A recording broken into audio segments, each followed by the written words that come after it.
Good evening. Thank you for joining us tonight. Well, this is it, the day Manitobans decide who will be their next government. We are 2 hours away from the polls closing in Manitoba's 43rd general election. And one thing is certain, history will be made tonight.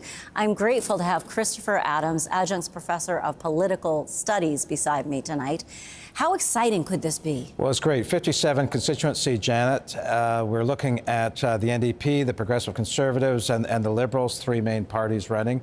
But there are 57 races going on right now tonight, and then at 8 o'clock we'll start seeing those results coming in very, very quickly through those electronic counting machines. Well, it's fantastic to have you here as we do broadcast tonight out of this beautiful legislative building we have in Manitoba. We also have reporters live in the three main party headquarters. The CBC's Bartley Kivas is with the Progressive Conservatives tonight. The CBC's Ian Fraze is with the NDP, and Caroline Bargout will be live with the Liberal Party. Let's start with Bartley at PC headquarters. What are Tory supporters expecting tonight, Bartley? Well, Janet, I'm here at PC headquarters at the former Celebrations Dinner Theatre. The PCs are hoping to have something to celebrate tonight. They're hoping that their campaign messaging holds on to the voters they had in the 2019 election. The question is, which messaging? We've seen several messages from the Tories throughout this campaign. The PCs spent the first week of this campaign talking about tax cuts and affordability. It was a clear and simple message aimed at convincing voters the Tories are in the best position to keep more money in their wallets. Manitobans need real relief and a real long-term commitment to affordability in the future. The PCs promised to adjust the lowest income tax bracket, remove the PST from restaurant meals, and increase the charitable tax credit. Halfway through the campaign, PC leader Heather Stephenson was in a buoyant mood. We are now the third fastest growing economy in the country, and we want to make sure we get to number one, and I know we can. But when the NDP pulled ahead in a pair of polls, the PC messaging changed. Out came billboards promoting a promise of more parental rights, a promise the party could not elucidate. We're going to see what that looks like. We're going to go through a consultation process. The PCs also started campaigning on their opposition to searching the Prairie Green landfill for the bodies of two missing First Nations women. Women police believe were murdered by an alleged serial killer. Stephenson didn't address this decision in Winnipeg for 10 days, leaving it up to other PC candidates to explain the rationale. It's an issue that's being talked about by the other political parties, and I believe that our Premier and our PC team wanted to make sure that we were being clear and transparent with all Manitobans.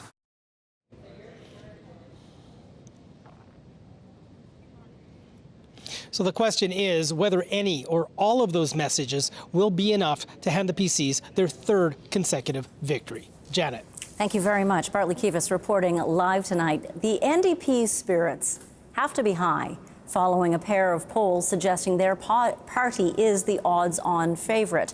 Of course, politicians will tell you the election, the actual vote, is the only poll that matters. Can the New Democrats unseat the Progressive Conservatives tonight after 7 years of PC rule? CBC's Ian Fraze joins us now live from NDP election headquarters at the Fort Garry Hotel. What's the mood there, Ian? Yeah, NDP supporters we've spoken with today in this room and outside of it are optimistic. Some nerves, of course, but optimism seems to be ruling the day. Political observers have called this the NDP's election to lose.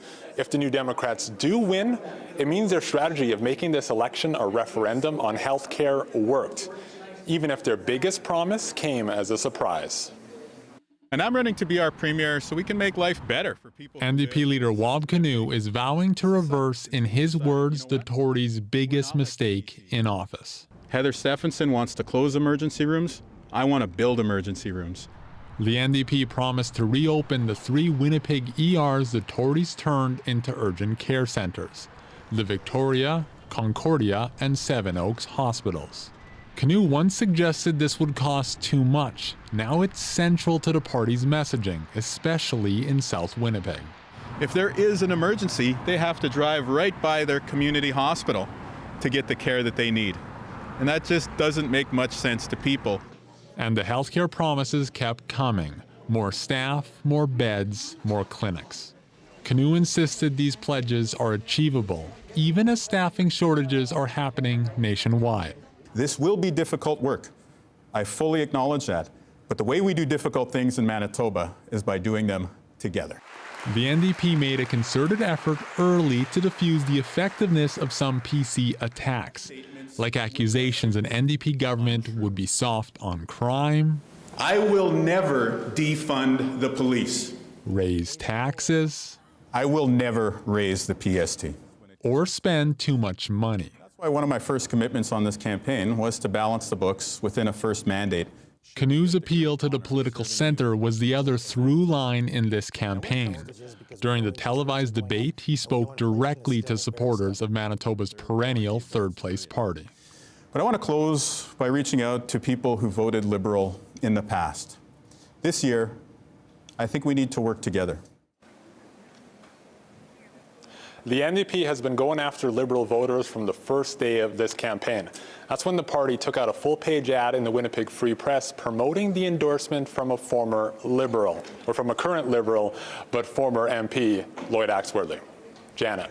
Thank you very much, Ian Frey. Of course, Axworthy works with Canoe at the University of Winnipeg. Now let's go to Manitoba Liberal Party headquarters, where the CBC's Caroline Bargut reporting live tonight. Caroline.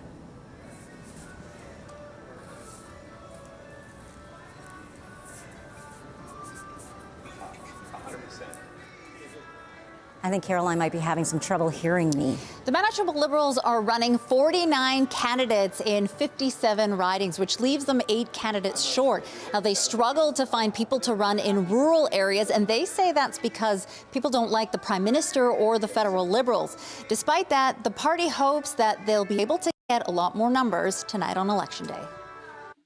There are nurses who work at Walmart. We have doctors who aren't working in hospitals. That needs to change. Liberal Party leader Dougald Lamont says he wants to grow the population of this province and reduce barriers for people who move to Manitoba to start a new life under the provincial nominee program. They also promise to expand financial supports and skills for internationally trained professionals who want to work here. And they say they would get Manitoba Health to cover international students. They've promised to cover mental health services at a cost of $41 million. The Liberals want to fund a 24-hour referral line for addictions treatment and say, if elected, they will pay for half the cost of a landfill search for the remains of 2 Indigenous women, 39-year-old Morgan Harris and 26-year-old Mercedes Myron, and get the feds to cover the other half. They say under a Liberal government, healthcare workers would have coverage on burnout benefits and a 20% tax credit for shoes and scrubs. Lamont says this election has shown the Liberals are the only truly progressive party.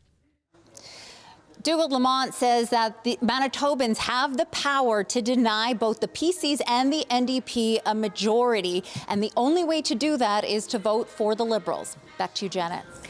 Thank you very much, Caroline Bargut. We'll certainly be watching to see what happens with the Liberal Party tonight. Southdale is one of those ridings we'll be keeping a close eye on. It is a battleground currently held by the Progressive Conservatives, and it is a seat they could potentially lose tonight. Others have been working hard to take it from them. CBC's Brittany Greenslade breaks it all down for us. Well, Janet, here outside the Southdale Community Centre, there's been a steady stream of voters heading in, making sure they cast their ballot before that poll deadline at 8 p.m. Now, this is a riding that could be quite tight and could be too close to call early on. In the race, we have PC Health Minister, an NDP activist, and a Liberal who's a former federal MP. Hi there. Southdale is home to incumbent Progressive Conservative Audrey Gordon, who's been spending her days hitting the pavement to shore up votes. Gordon first won the seat in 2019 by fewer than 500 votes. She was one of 3 Black MLAs elected for the first time to the Manitoba legislature.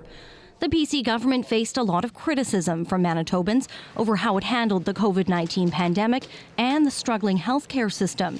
And with healthcare being thrust into the spotlight by the NDP during this campaign, the PC Health Minister has been keeping out of the spotlight. I'm the NDP candidate for Southdale. Whereas the NDP have given a high profile to her opposing candidate, Renee Cable. Cable is Métis and a longtime NDP activist that the party has put huge support behind. She's been a candidate leader Wab Kinew has counted on throughout this election. He's been so encouraging. But the Liberals are hoping name recognition will be key in electing their candidate. Former Member of Parliament Robert Falcon-Ouellette is hoping to turn this seat red for the first time. Ouellette represented Winnipeg Centre in Parliament from 2015 to 2019. Winnipeggers are also familiar with the Cree politician who ran unsuccessfully to be Winnipeg's mayor twice.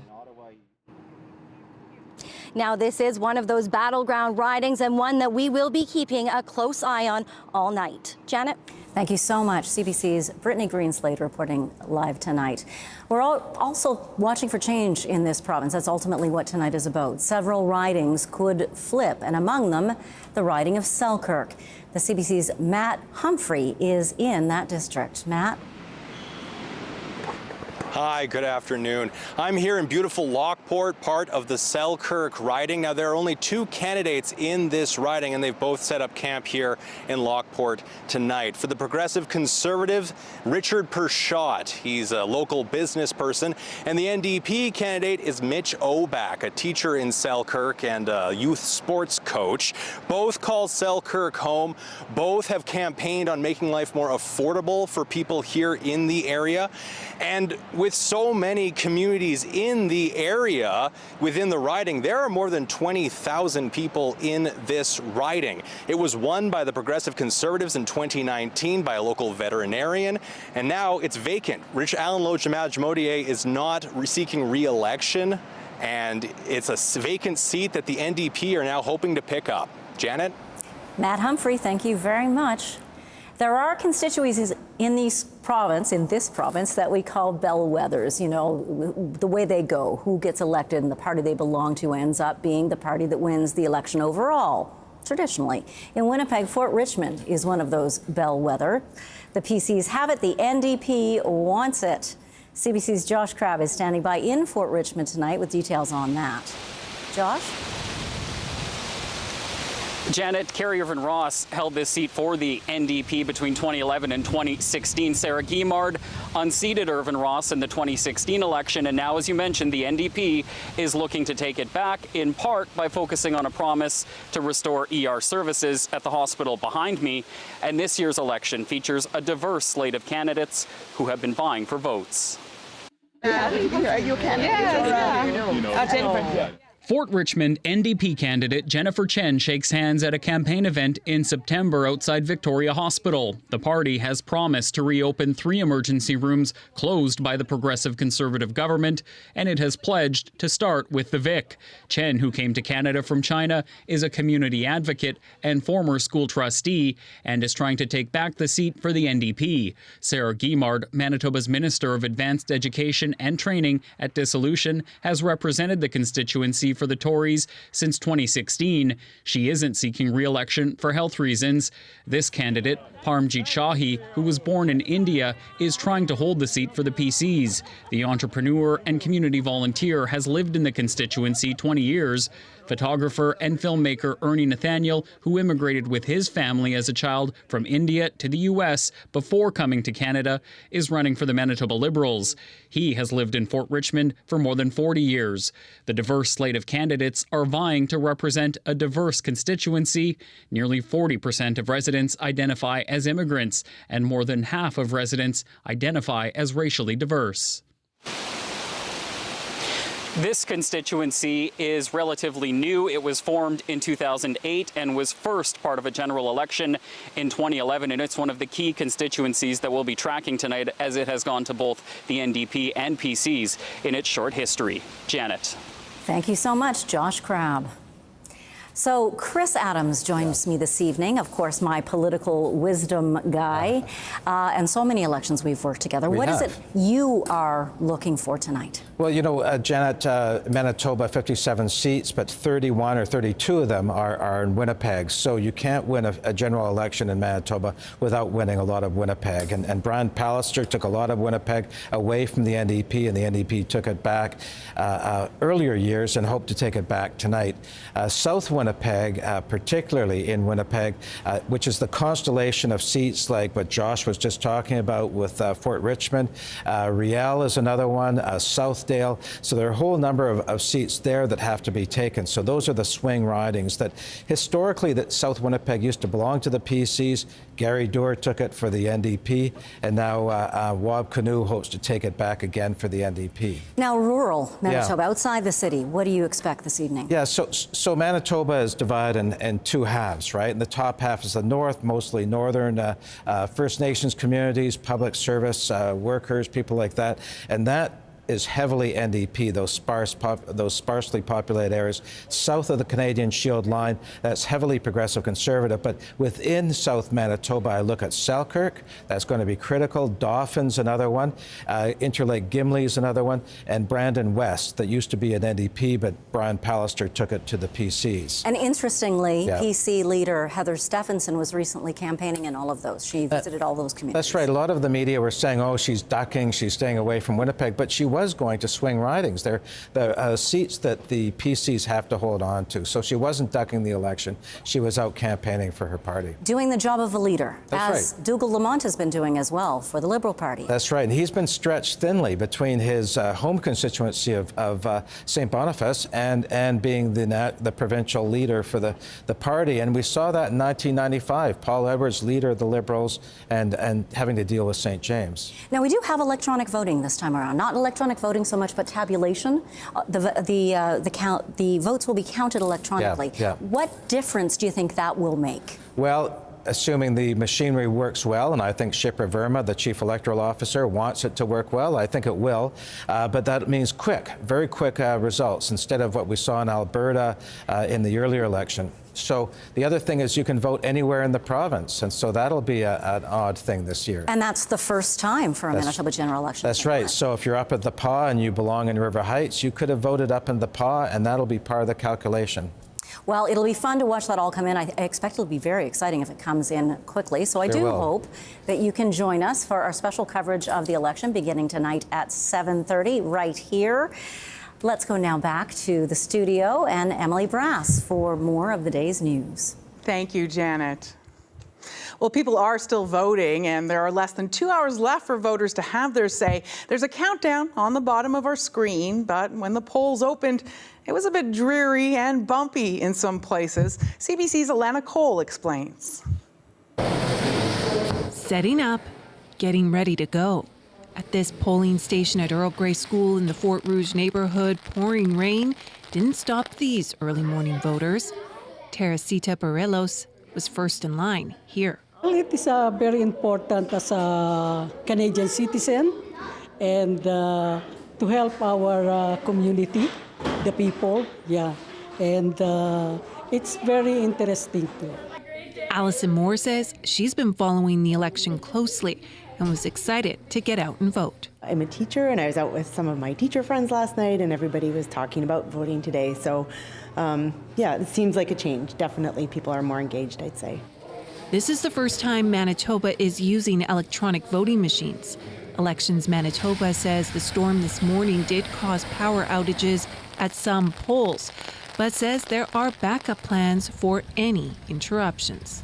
There are contingencies for manual ballot boxes if, for whatever reason, the vote counting machine isn't operating. In Lorette, construction caused a minor hiccup for Diane DePau before casting her ballot. I did manage to go all around and get to the right street. But, it seems to me that it's quite poor planning on somebody's part. Officials say access was restored this morning and construction halted for the rest of the day. Elections Manitoba says there are more than 866,000 registered voters.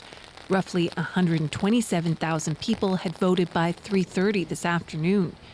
When it comes to early voting, advanced polls hit a record, more than 200,000 people. Polls are open until 8 p.m. tonight, and remember, if you're in line at 8, you'll get to vote. Alana Cole, CBC News, Winnipeg.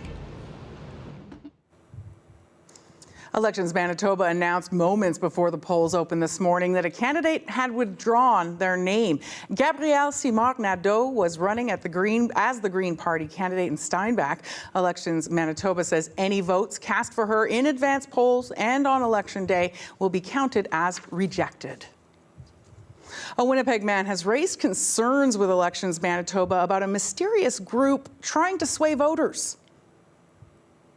Lawyer Scott Newman lives in Southdale. He got a call from Civic Progress Network. The group has also been distributing flyers and phoning people in some South Winnipeg constituencies. He says Elections Manitoba should find out who's behind this group. I don't know what their motivations are. I wouldn't want to speculate as to who it is or why they're doing it, but there are rules to follow. If they're spending more than anybody else or spending any money at all and not declaring it.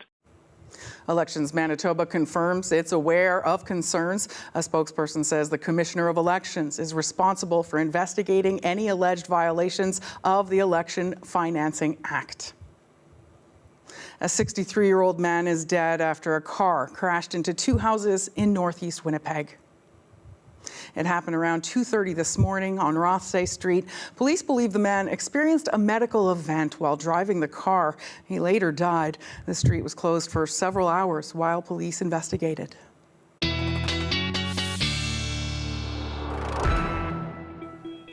Well, CBC meteorologist John Sauter is here now with the forecast. John, I woke up this morning to thunder and lightning. Yeah, lots of lightning. You look out the window and it was dark, but the lightning was making it seem like it was daytime. We're going to start with a replay of the radar and lightning that was happening at that time this morning. And this is all hitting Winnipeg just about as the polls were opening.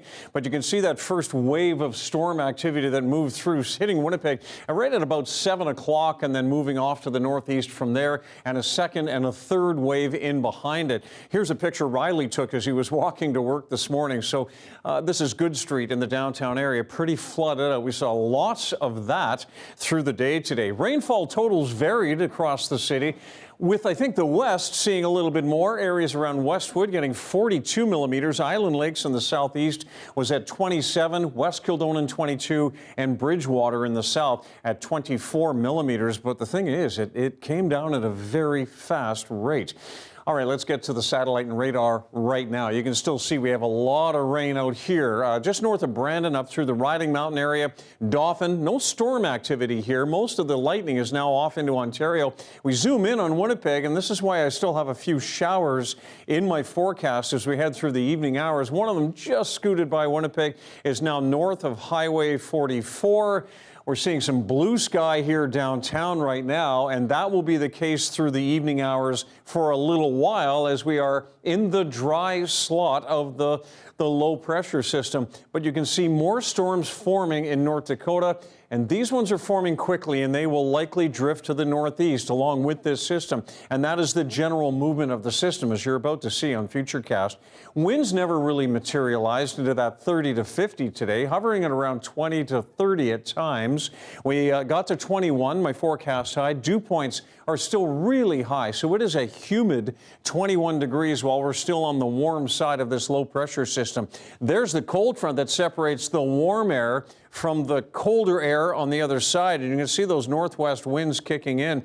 But that's the direction of movement. It's all moving up to the northeast. A separate batch of rain will hit the southeast tomorrow, storms in northwestern Ontario, while sunshine is showing up in the west, and that sunshine works its way into our region as we get into the afternoon. So on Wednesday, most of our rain is in the first part of the day. Now, separate system starts to move our way. You can see the circulation here in Saskatchewan. Now, this is just after midnight Wednesday night. We're already back into some rain, and that is going to continue as showers on and off through the day on Thursday. And yes, on Futurecast, it will separate rain from that other cold stuff called snow. And we're starting to see that in the western portions of the province and the southwest as we head into Thursday night and on into Friday. Rainfall amounts over the next 24 hours look like this. You can see how much higher it is out to the east. And then we really see more accumulating rain from Wednesday into Thursday with that rain on the way a little bit later. 9 degrees tonight is the low. Northwest winds 30 to 40 kilometers per hour. 10 degrees in the morning, our best chance for rain tomorrow. Northwest winds 30 to 40. They do settle a little bit, and we have a seasonal high of 14 with a sun-cloud mix. And then cooler weather settles in, but it does get a little bit drier through the weekend. And if you have some plans to go for a nice fall hike on Thanksgiving Day, you're going to like what you see in the 7-day forecast. Emily? Thank you, John. Yukon can get pretty chilly, but Gurdeep Pander's videos have been warming hearts around the world. You may have seen some of them during the pandemic. His Bhangra dancing videos went viral, gaining international attention. Gurdeep held a dance workshop last night right here at the Forks. It was his last Manitoba appearance before he heads back home to Yukon. Have a look. Please breathe in, smile from heart, and breathe out. My name is Gurdeep Pander, and I live in the Yukon Territory. In my cabin in the wilderness of the Yukon, I make videos, I post them on social media. I like to send messages of joy, hope, and positivity. I've been doing this for a couple of years, for a number of years, but I became very passionate during COVID time, pandemic time. And there was a lot of stress, a lot of pressures. People were trying to understand what happened. I decided that I would make one video every day, one dance video every day, and I would post on my social media every single day, and I would send messages of joy, positivity, hope to the people. Some people ask me that, hey, well, joy or positivity solve my problem? It may not solve the problem, to be honest. However, what it can do, it will change your approach. It will change the way you handle your problem. Then you will handle your problem, your things, more wonderful way. I like to use movement. I feel that movement is very important to create joy. If you are shaking and wobbling, that's all good, all right. If you feel like that you're falling, you're doing great. We will learn a move, and then we'll dance to music, and together we will create positivity, joy, happiness, togetherness as a community.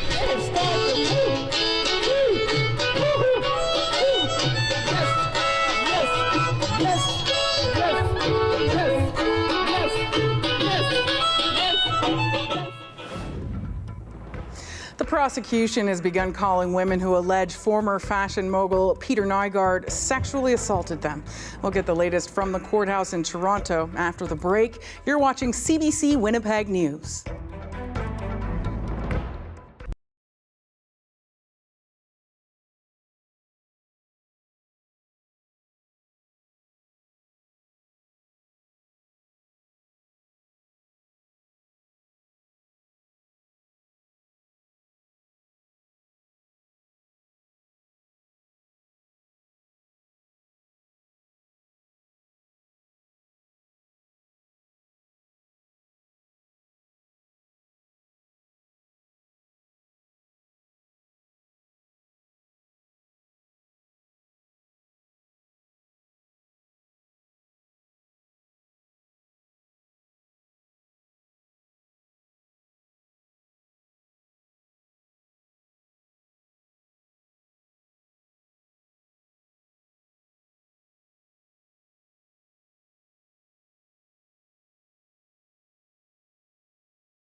A warning, viewers might find the details of this next story disturbing. The sexual assault trial of disgraced fashion mogul Peter Nygard continues in Toronto. Today, the court began hearing testimony from the complainants. Nygard has pleaded not guilty to sexually assaulting 5 women between the late 1980s and 2005. CBC's Stephanie Skinderis is at the courthouse. The first woman to testify in the Peter Nygard sex assault trial said she was forced to stay in a room against her will and then raped. She testified the alleged assault happened after she'd been invited to watch a Rolling Stones concert with Nygard at Toronto's Sky Dome in 1989.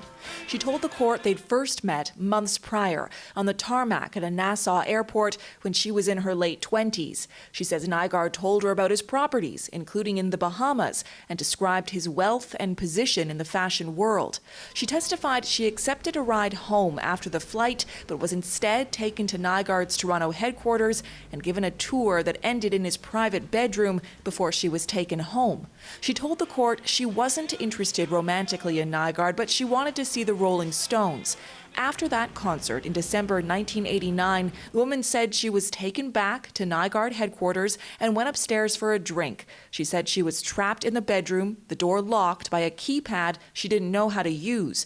Breaking down in tears, the woman testified she was terrified. She said Nygard grabbed her, removed her shoes and her clothes, pinned her down, and assaulted her. She testified that Nygard threw a $100 bill at her, but she said she'd pay for her own taxi. The woman said she told a security guard, "You work for an abuser," and described feeling humiliation and shame afterwards.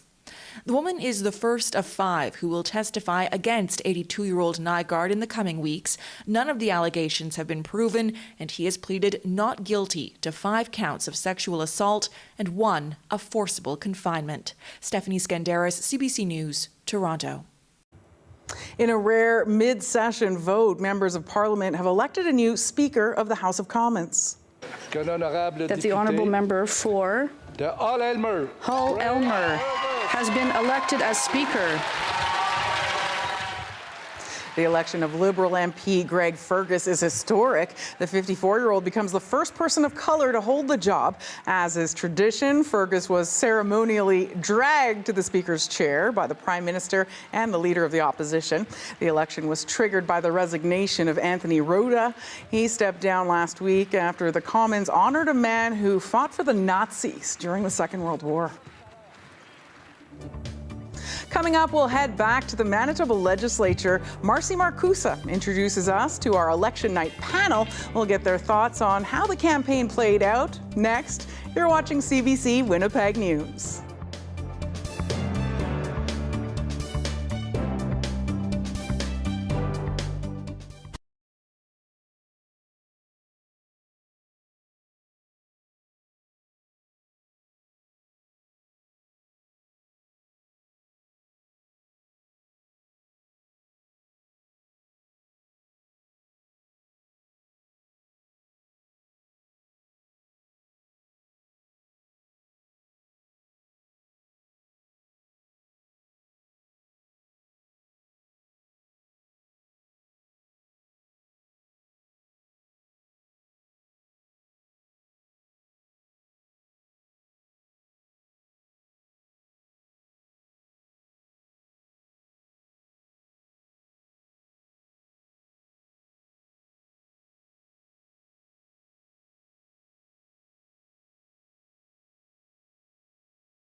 Let's head back now to the Manitoba legislature. That's where Marcy Marcusa will introduce us to our election night panel.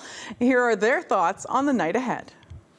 Well, thanks, Emily. I'll tell you, we have a great insiders panel for election night. I'm pleased to welcome tonight Erin Selby, who was the MLA for Southdale under the NDP government. She was also the Minister of Health and Advanced Education and Training.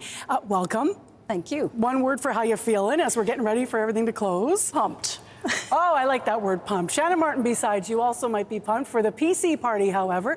Shannon Martin actually won a close race as the MLA in McPhillips, didn't run again, has been acting as spokesperson for the party. He's also been an MLA out in Morris in his political past. Good evening. Good evening. What's your one word for right now? Excited. All right, we're pumped and excited. How will our Liberal panelists be feeling? Hannah Mahaichuk Marshall is with us. She is past president of the Manitoba Young Liberals, and she has been on the ground working in this campaign. She's also active on TikTok, trying to promote democracy and Liberal Party values. Hello. Hi, thanks for having me. You know I'm going to ask you for the word. I am inspired. Who doesn't love a bit of democracy? Pumped, inspired, and excited. So everybody's ready tonight. What's it like when you're a candidate on a night like this and you're so close to polls closing after all that work? What does it feel like, Erin? Nail biting at this point. People are exhausted. They've been working really hard, but you've got that combination of nervous to see the results come in, ready to see the results come in, exhausted and adrenaline all put together. And how about for you, Shannon? What was that like for you, especially in that close race in 2019? Oh, I mean, that was right to the end. I think it was 11:30 before it called. So, I mean, you're just a bundle of nerves. But regardless of whether you have a solid riding or a riding that may flip, every candidate tonight is a bundle of nerves.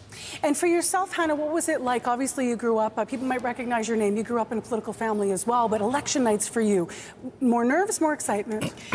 I think a mixture of both. We're all thrilled that it's finally over, but we also wish we had another month to campaign, so... I have to talk about those earrings. Can we just have a second for that? Can we see these earrings? So you are representing. Can you explain what you've got on your ears? So I actually got these custom made because I'm such a political dork. So we've got Manitoba, of course, on this side, and then we've got the Liberal L. And when I do federal stuff, I switch out Manitoba for the maple leaf. So it's Liberal Canada. I love that. You are active, as I mentioned, on TikTok and trying to engage younger voters. There's a lot of discussion about voter apathy among especially younger Canadians.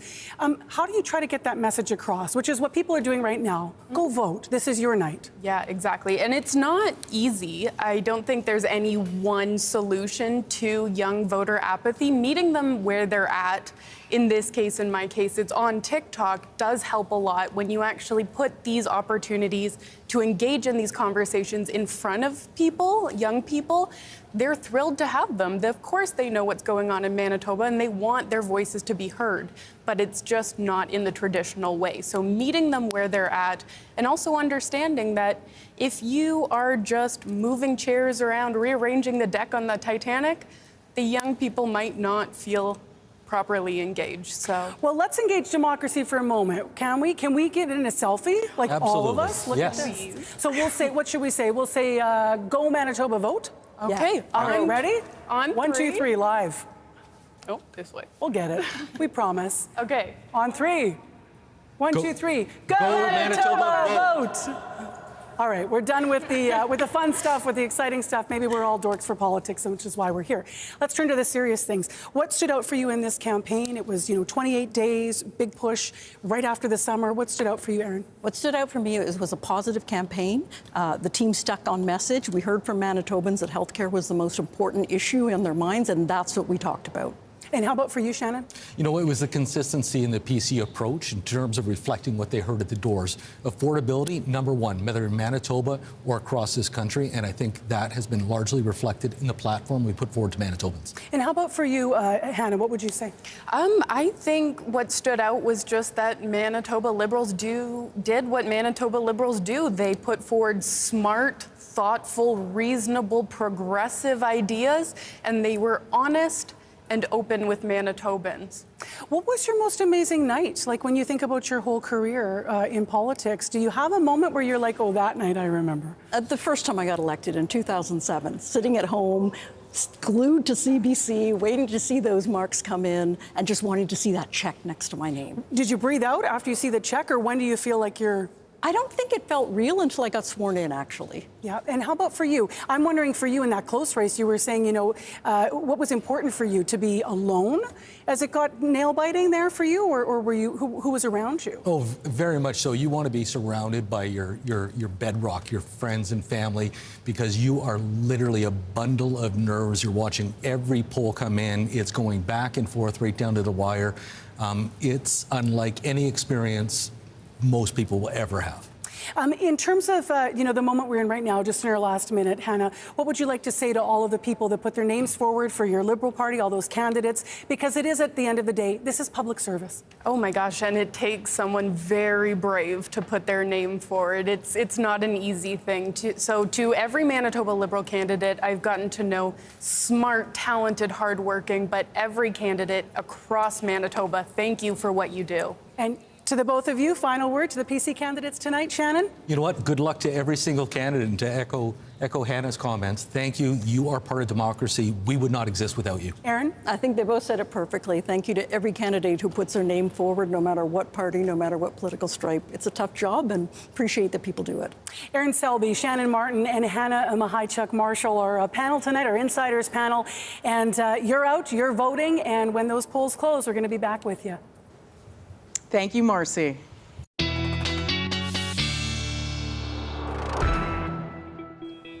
CBC meteorologist John Sauter is back now. So more rain in the forecast, John? More rain in the forecast. Should hold off here in Winnipeg in time for the polls to close, but we do have certainly some more rain. Let's get to some temperatures. Much warmer to the south of us and to the southeast. Check out the wide range here, just at the south end of Lake Manitoba, St. Laurent at 15, but it's 9 degrees warmer just down the road in Morris, and over in Steinbach, it's also 24 degrees. Over at the Forks site, it's 23 right now, so warmer downtown by a couple of degrees than over at the airport. And you look back to the southeast, Sprague at 23, Pinawa also, and 21s and 23s out in northwestern Ontario. But much cooler back in Brandon at 13, where we've seen a lot more cloud around today and a lot more rain, as a matter of fact, or continuous rain. Same with Dauphin, Swan River, now at 10 degrees, 13 in Barons River. We'll run up to the north here. We've got 9s and 10s in the western edge of the province, 8 in Thompson. Rain as well. A lot of this from the north end of the lakes out toward Island Lake, and that'll be the case tonight, as you'll see in the forecast. So we have the dry sector of the low, the clear sky, with a few scattered showers within that dry area, but the main brunt of the rain is right along that thick cloud and out to the east, where we'll see more showers and thunderstorms through the evening and overnight period here in northwestern Ontario. 13 to 14 degrees for lows, a little cooler in Red Lake. But yes, by the time we get into the morning, it's really going to be raining. Same with here in the southeast. A lot of these showers are happening overnight and into the morning hours. Lows are still on the mild side. That's based on a lot of cloud cover acting like a blanket over top of us, keeping us warm. Showers overnight through Brandon, Dauphin, areas around Carman and Morden and Portage, and a few showers in Swan River as well, but a low of 4 degrees in Swan River. Single-digit lows across the north. Got some evening showers here in the west, some patchy fog around Thompson, but you'll see the accumulating rain is right from that northwest to or southwest to northeast swath, where we see even as much as 10 to 15 millimeters tonight around Island Lake, and another 5 to 10 tomorrow. Morning fog in Norway House, just a chance of showers in Thompson and more of a sun cloud mix in the west. And that's what we'll see in the morning hours out in western parts of southern Manitoba. We'll see some morning showers, some occasional showers in Dauphin, and then increasing cloud with afternoon showers. And that's associated with the next system moving in. But mid-teens here, 14 in Winnipeg for a high tomorrow. And we'll see our showers in the morning, followed by a sun cloud mix in the afternoon. And then often in northwestern Ontario, we are looking at more accumulating rain, another 5 to 10 millimeters in the case of Dryden, 15 to 25 millimeters on the way for tomorrow. Thank you, John. You're welcome. Well, tonight will be a historic election night in Manitoba. The province will see its first elected female premier or First Nations premier. We'll break down the final days of the campaign after the break.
Tonight will be a historic election in Manitoba. The province will see its first elected female premier or First Nations premier.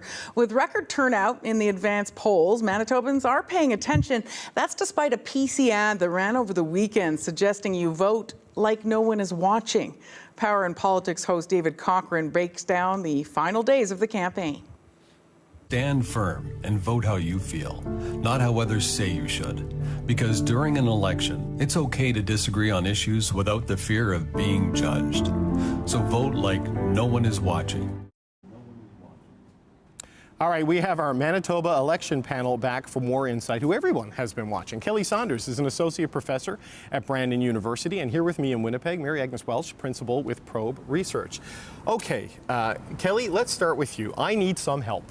Help me understand that ad. It brings into the conversation the suggestion that it's a bad thing to vote for the PCs, and you should only do it in secret where no one knows what you're doing. Why run an ad like that at this point in the campaign? Well, if I had the answer to that question, I would be making a lot more money than I do.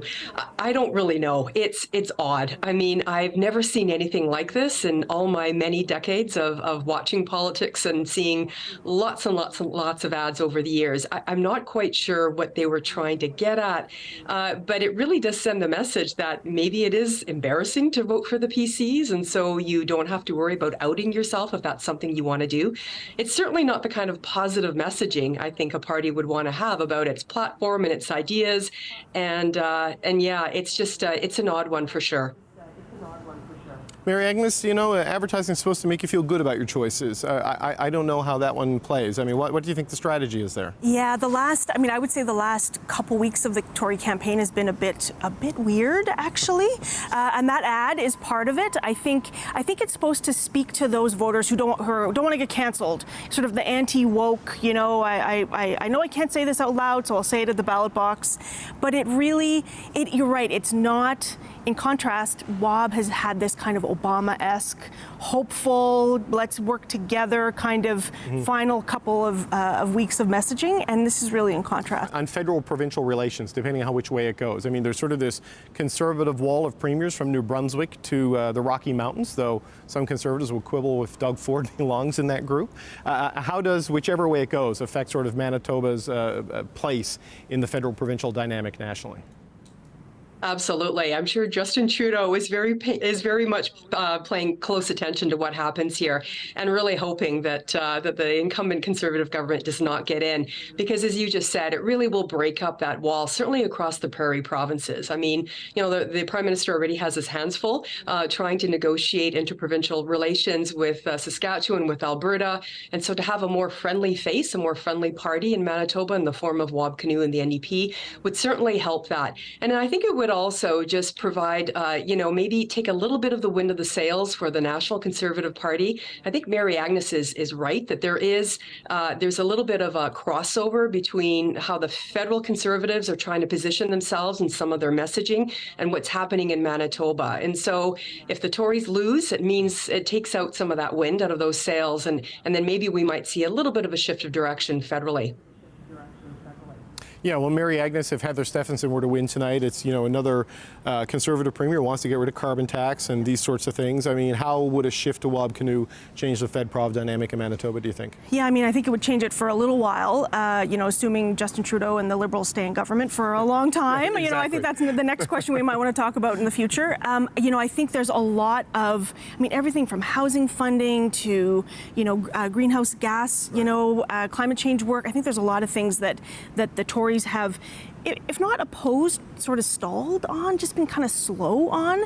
And I think Wab Kinew will be looking to make big, bold moves in those first few months. Still ahead, John Sauter will be back with the 7-day forecast. You're watching CBC Winnipeg News.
When the polls close, CBC has the story. Results, analysis as the story unfolds. Live from the Manitoba Legislative Building. Manitoba Votes 2023. Tuesday at 7:30 p.m. on CBC.